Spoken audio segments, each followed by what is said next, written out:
welcome to the Yango, my friend. My name is Angelica in Spanish or Angelica in English, but you can call me Angie for short.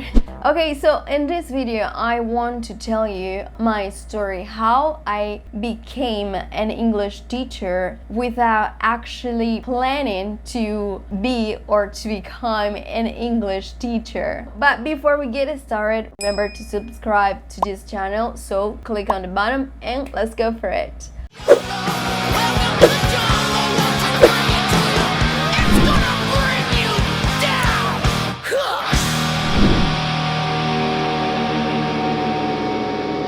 Something important before we start with this video is that I will show here, probably here, the phrases, like the key phrases that I will mention along the video, so pay attention to it. I will show some key phrases and I will also show some grammar structures that I think might be interesting for you for your learning.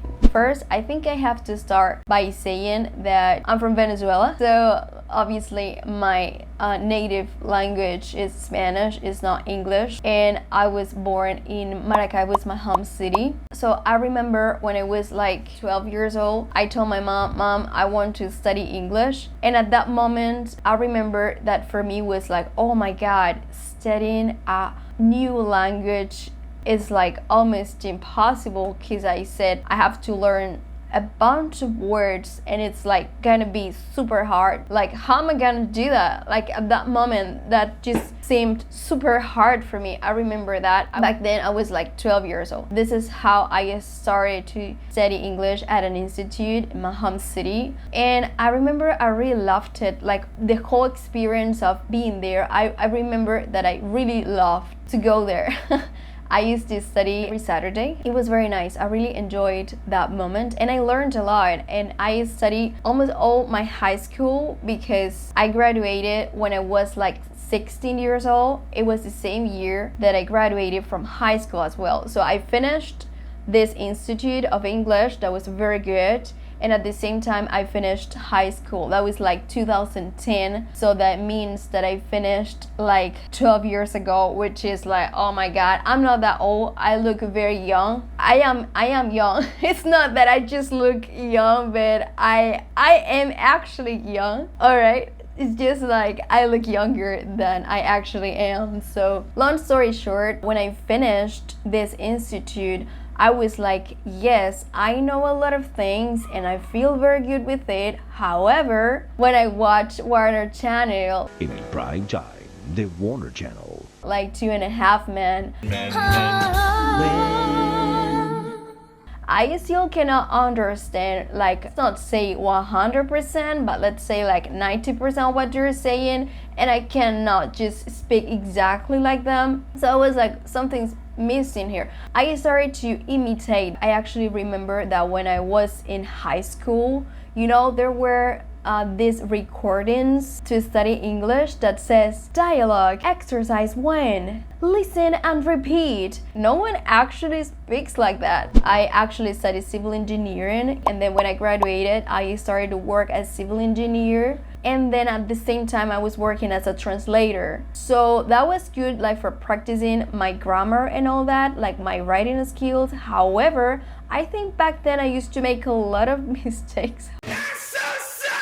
I always try to talk to people. That was something I used to do, like to keep practicing. I think I found myself many times imitating the accent, the ways they speak, like the sounds, the intonation. For me, was somehow fascinating. I think it's still very fascinating. The sounds of the languages in general, it's very fascinating for me. I don't know why. I remember back then I was freaking out because I had a lot of work. It was a very crazy moment of my life back then. After that, I immigrated and I moved to Colombia. I started to work at a preschool. I participated in a volunteering program of ISEC, which is an international organization that it's basically focused on international internships and volunteering programs. I think it's mainly that.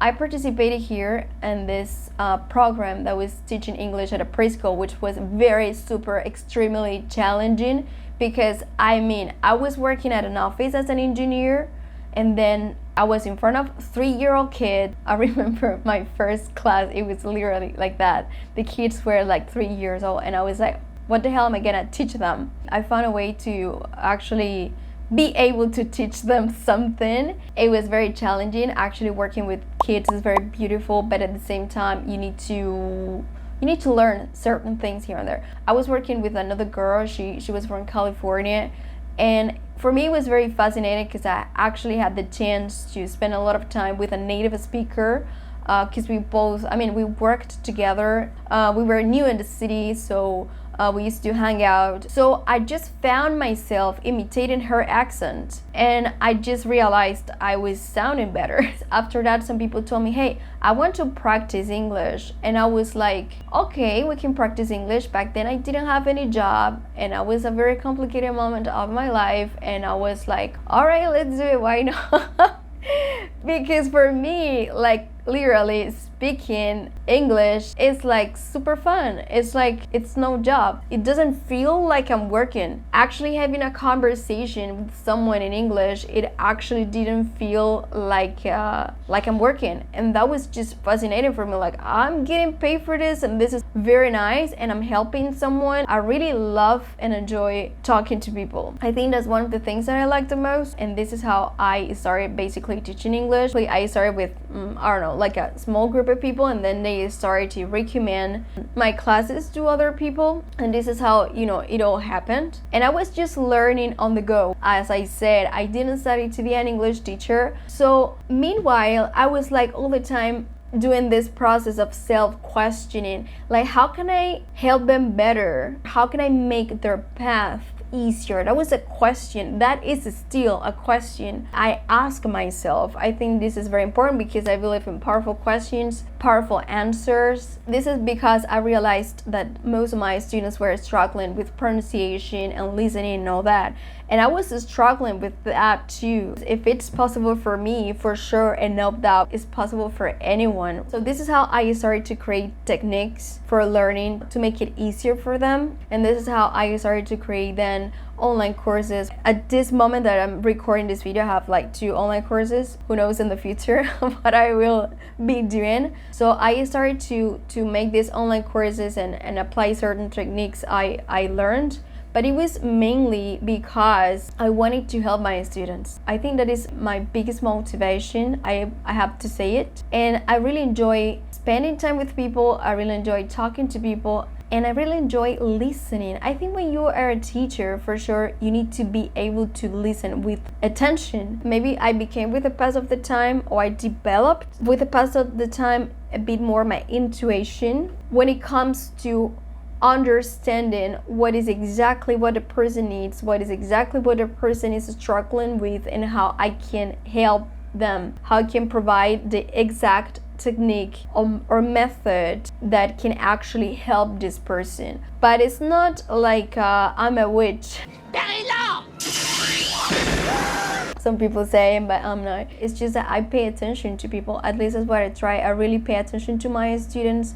I really pay attention to what they need, and it's basically it. Okay, so I really hope you enjoy my story as an English teacher. This is actually the first video I make 100% in English. So this is something I'm trying. Let me know if you actually like this way, if you would like to add something, if you actually enjoy it. Tell me if you actually understood, or at least if you had like a general comprehension of what is happening here.